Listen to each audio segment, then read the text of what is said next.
নমস্কার বন্ধুরা, সবাই কেমন আছেন? আশা করছি সবাই খুব ভালো আছেন। আজকে নিয়ে চলে এসেছি আলু কাঁঠালের রেসিপি। পুরো ঘরোয়া পদ্ধতিতে আলু কাঁঠালের রেসিপি।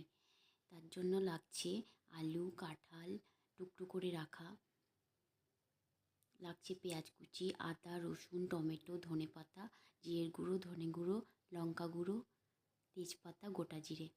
কড়াই বসিয়ে দিয়ে কড়াই গরম হয়ে গেলে কড়াইয়ের মধ্যে দিয়ে দেব সর্ষের তেল। তেল গরম হয়ে গেলে দিয়ে দেব টুকরো করে কেটে রাখা কাঁঠাল।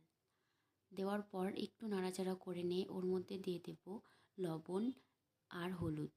তারপরে কাঁঠালটা ভাজা ভাজা করে নেব।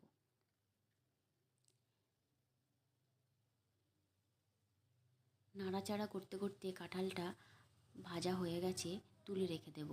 এরপরে আবারও কড়াই গরম করে ওর মধ্যে তেল দিয়ে দেব।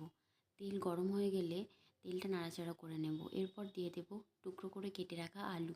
আলুটাও ভেজে নেব। দিয়ে দেব সামান্য পরিমাণে লবণ আর সামান্য পরিমাণে হলুদ। লবণ আর হলুদ দিলে আলুর কালারটা বেশ চেঞ্জ হয়ে যায়, দেখতে সুন্দর লাগে। আলুটাও ভাজা হয়ে গেছে, তুলে রেখে দেব। ওই তেলের মধ্যে দিয়ে দেব তেজপাতা, শুকনো লঙ্কা, সামান্য গোটা জিরে। একটু নাড়াচাড়া করে নেব। এরপর দিয়ে দেব টুকরো করে কেটে রাখা পেঁয়াজ। পেঁয়াজগুলো দেওয়ার পর একটু ভাজা ভাজা করে নেব। যখন কালারটা চেঞ্জ হয়ে যাবে ওর মধ্যে দিয়ে দেব টুকরো করে কেটে রাখা টমেটো। টমেটোটা দেওয়ার পর নাড়াচাড়া করে নেব। টমেটোটা কালার চেঞ্জ হয়ে গেছে। এরপরে আমি দিয়ে দেব আদা রসুন বাটা। আমি এখানে সামান্য আদা রসুনের বাটা দিয়েছি। এরপরে একটু কষিয়ে নেব। এরপরে আমি দিয়ে দেব গুঁড়ো মশলাগুলো, ধনে গুঁড়ো, জিরের গুঁড়ো আর লঙ্কা গুঁড়ো। এরপরে কষিয়ে নেব ভালো মতো।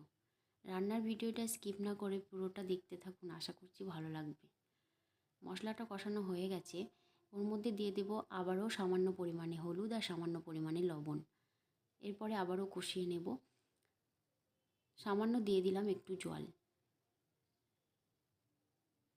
জলটা দেওয়ার পর নাড়াচাড়া করে নেব।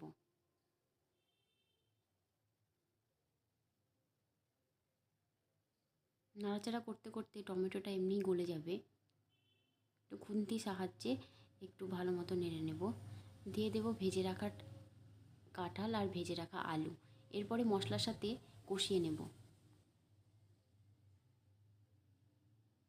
রান্নার ভিডিওটা যদি ভালো লাগে প্লিজ একটা লাইক আর একটা কমেন্ট করার অনুরোধ রইল। যদি পারেন তাহলে একটা শেয়ার করে দেবেন।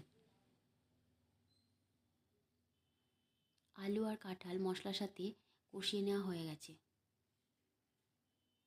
কালারটা দেখতে খুব সুন্দর হয়েছে। অসময়ে এই কাঁঠালের তরকারি খুব ভালো লাগে। দিয়ে দেব গরম জল। গরম জলটা দেওয়ার পর কিছুক্ষণ ফুটতে দেব। কিছুক্ষণ ফুটে গেছে, আলু কাঁঠাল পুরো সেদ্ধ হয়ে গেছে। এরপর আমি দিয়ে দেব সামান্য পরিমাণে ধনেপাতা কুচি। আমি এখানে গরম মশলা ইউজ করব না, ধনেপাতার গন্ধটাই ভালো লাগবে। দিয়ে দেব সামান্য পরিমাণে চিনি। মিষ্টিটা ব্যালেন্সের জন্য। হয়ে গেছে আমার আলু আর কাঁঠালের তরকারি।